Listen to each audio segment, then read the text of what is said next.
Hello everyone, my name is Steven and welcome to Storytime. Today we're going to be reading some r/malicious compliance stories. And quickly before this video starts, I just want to say about 60% of people who will watch this video aren't currently subscribed. So if you lovely person, enjoy these videos, please make sure to subscribe so you'll never miss an upcoming one. With that being said, let's get into the stories. What a great idea! I'll do just that. A malicious compliance golf story. Hello again, friends. It's time for a golf story. If you are here for some sort of cosmic karma kick, you may want to move on. This story is idiots doing all they can to annoy other idiots. So my mates and I are out for a spot of golf, or as we call it, drinking and walking in a field with balls. Now, if you know anything about golf, you know that in some folks, it awakens their inner rage demon, as is the case with my friend Bill, whose name has been changed for some reason. Don't know why, you'll never find him. So anyway, about hole 10, Bill is getting quite frustrated, mostly because of his putting game. And maybe due to the fact that the rest of us were treating putters as some form of second coming. Have you heard of the great white ball in the sky? Lord Puttington will teach you of his glory, while using them to putt from 20 meters off the green. So I have just nailed a monster of a putt, about 10 meters give or take. 30 feet for you freedom savages out there. And having nailed said putt, proceed in giving thanks to Lord Puttington and the great white ball. Now Bill is not happy and finally just loses it. You know you don't have to freaking putt from 50 meters out, right? You know that's not true, Bill. Lord Puttington demands sacrifice. Well, if you enjoy putting so much, why don't you just putt the whole darn hole? Now, keen-eyed readers will have instantly detected this subtle display of foreshadowing. After several more charming expletives from Bill, we move to the next hole, which it turns out is a par 5, 500 meters give or take. Now Bill tees up and drives, gets a ton of topspin and goes straight to the ground, rolling to about the 100 meter mark. Alright, well that was straight at least. Who's up next? That would be I. Lads, hold my beer. I reach out for my driver, and like a message from the great white ball itself, it hits me. I look up, making dead eye contact with Bill. My hand begins to drift. Don't you freaking dare. My hand, as if controlled by a higher power, lands on the only club for the job. The best club to have when teeing off from a par 5. My hand finds Lord Puttington. I tee up, look Bill dead in the eyes and simply state, "You asked for this. The great white ball has provided. Freak you. Buy me dinner first." I then wind up and collect that ball with the full force of Lord Puttington's might, launching it down the fairway and sailing completely flat, landing and rolling to stop, 20 meters beyond Bill's ball. Praise his name! He is the bringer of the tailwind, the great white ball! God freaking dang it. My friends and I proceeded to finish out the day exclusively using our putters. Bill continued to resist until hole 15, when he was finally converted and joined the family of the great white ball in the shade beneath the flag. I then proceeded to lose the day by a single stroke and immediately abandoned my new god for his betrayal. The end. P.S. I didn't lose to Bill. He actually came last. This just sounds like a bunch of friends having a bunch of fun, and Bill just sounds like a blasphemer. You want me to go work on that other project immediately? Sure thing, boss. So, I'm a software developer at a large 1,500-ish employees company.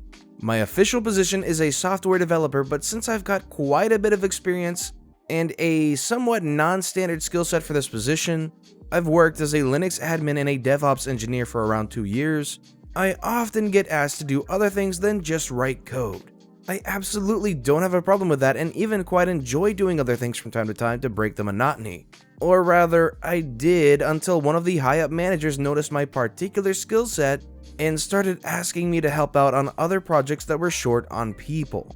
At first, I didn't really mind, but eventually it evolved into a situation where I would be reassigned to a different project every single week. A project change, for me, would mean downloading all of their code, setting up the whole build and development environment, getting familiar with said project, and then finally being able to do some work.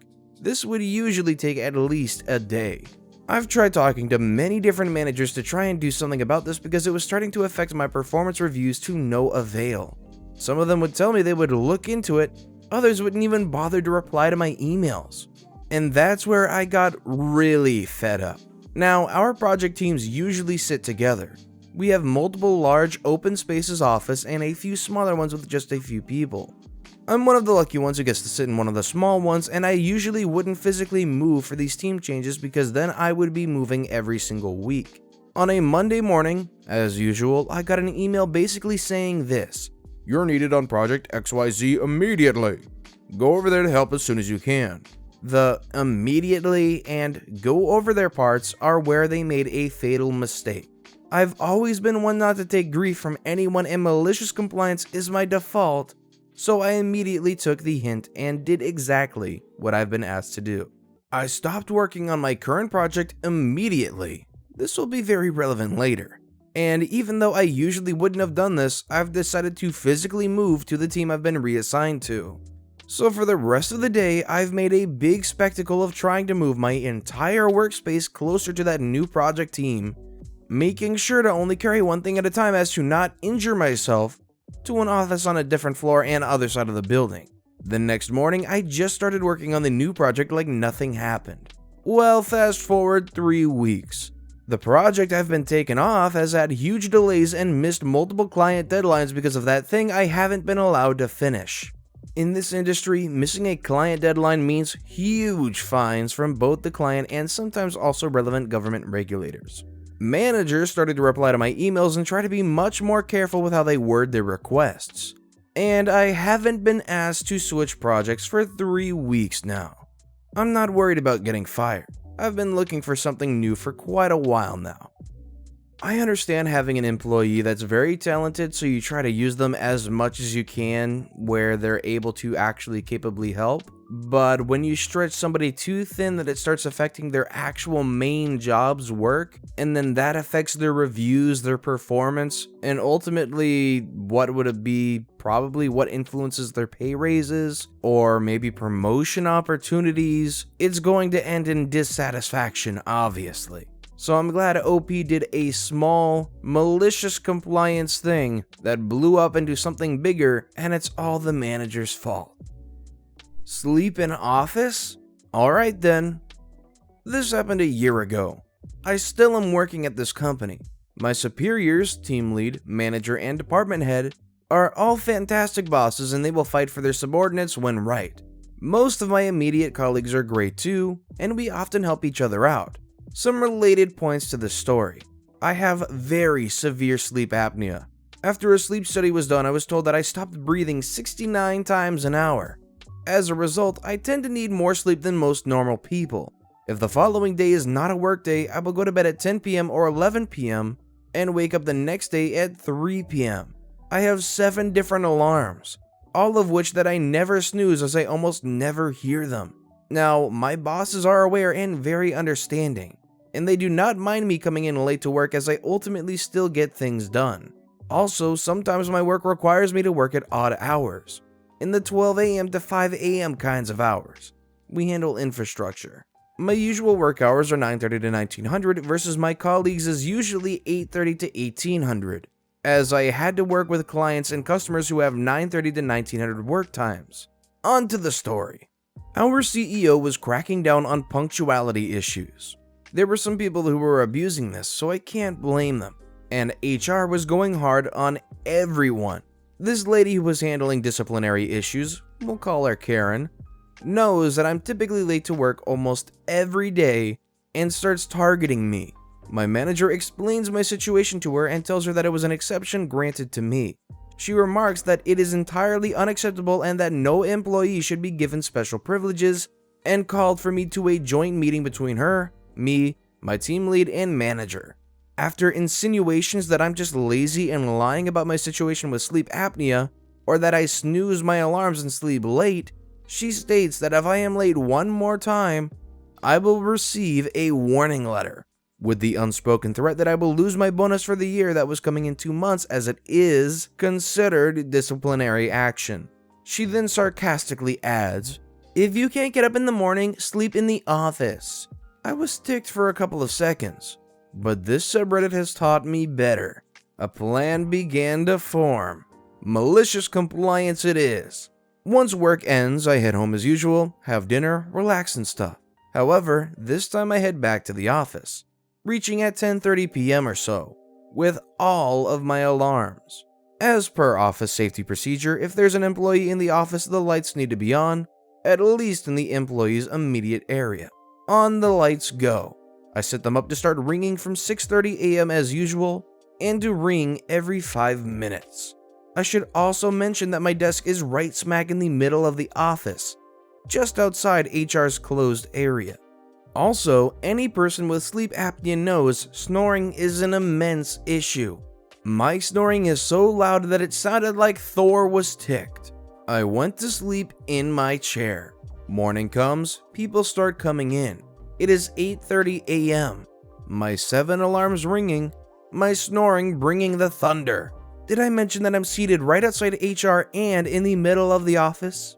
Karen, unable to take the noise, tries to get my colleagues to wake me up. They simply shrugged and said it wasn't part of their job scope or contract. My team lead and manager both refused to wake me up as he starts work at 9:30 a.m. Karen tries to wake me up, but a choking/breathing incident happens, and it looked and sounded like I was on my deathbed. It scared her to tears. I ended up waking on my own at 10:30 a.m. Karen then complains to my department head, which I clarified that this was requested by Karen, to which both my team lead and manager corroborates. My department head deems that I didn't break any rules and in fact did do what she had said to, and thus had no grounds for disciplinary action. He then gives me 2 days paid off to rest as I was in no condition to handle clients. I found out later that the rest of HR were never agreeable putting me on the late list in the first place, but did not and could not intervene as they were not in charge of disciplinary issues. No one has really hounded me about punctuality again outside of the occasional, "Hey, try to be on time next time." Just to assure everyone, I do try my best to. Yeah, so OP definitely needs a CPAP machine. I've noticed the mention of that was severely lacking in the story, and would definitely help the situation out considerably. That being said, making that Karen eat her words and being bold enough to sleep in the middle of the office with alarms like that is something that I don't think I would have the courage to do. So props to OP. Teacher wants me to write a 5-page essay in a 30-minute class period after insulting me. I was a sophomore in high school and my English teacher just sat and did nothing. I like English class and would say I'm pretty good in class and wasn't very disruptive, but the teacher I had seemed to have it out for me. I'd be sitting in the back and she'd tell me to stop talking despite the rest of the class talking much more than I was. One day in class we were talking about lockdown procedure and she told us that we had to go under the desks. So I asked her, what about the fact that in a shooting that is more dangerous than defending ourselves, as the shooter would probably not just see the closed door and walk by without trying something. The school I go to is rather small, and so the chances of the threat causing the lockdown would more than likely be going after someone. I said that and the teacher said, "How do you know what they'll do? Are you going to be a shooter?" I obviously wasn't, so I said as much and class ended, so I left. A few days later, she assigns an essay that we had to finish by the end of class. It was a shorter day that day, and so class periods were less time. This had already annoyed the whole class as there was obviously no time to write an actually good essay, and so instead of complaining like I wanted to, I decided to write the essay on why she was a terrible teacher. I fulfilled the requirements of 5 pages and whatever the other ones were, and wrote about how she repeatedly singled me out and how she hardly knew the material she was teaching on. I also wrote about how she had no right to call me a shooter, as that could have actual repercussions that would matter. I ended up finishing with time left somehow and turned it into her surprise and look of disdain towards me. A few days later when she handed it back, I had of course gotten a poor grade and she'd email my parents for being disrespectful. Luckily, that was one of the few times my parents sided with me against a teacher, so it wasn't too much of an issue. She did start ignoring me, so class was a bit more peaceful.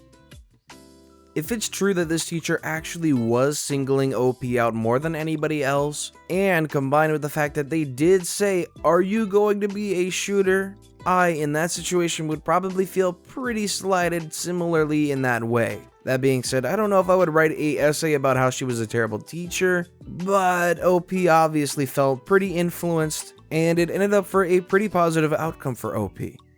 Sarcastic comment in November pays off in March. So back in November, I went to Costco to get some Christmas shopping done. My dad has never been to a Costco before, and his view of Costco is that you rent a box truck, back it up to the dock, and they use a forklift to put skids of bulk groceries in the truck.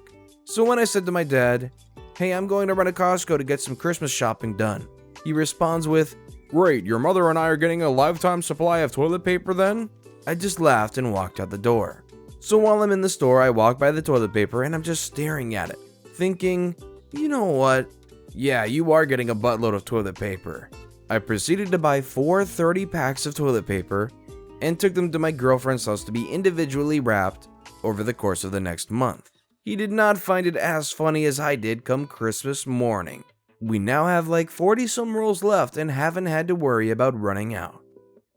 Well, I must say that's pretty convenient, considering the timing of things and the toilet paper surplus. But overall, this sounds like a pretty fun story, a little funny back and forth between OP and his dad, and obviously a story they can share for a long time, so it's a bunch of laughs.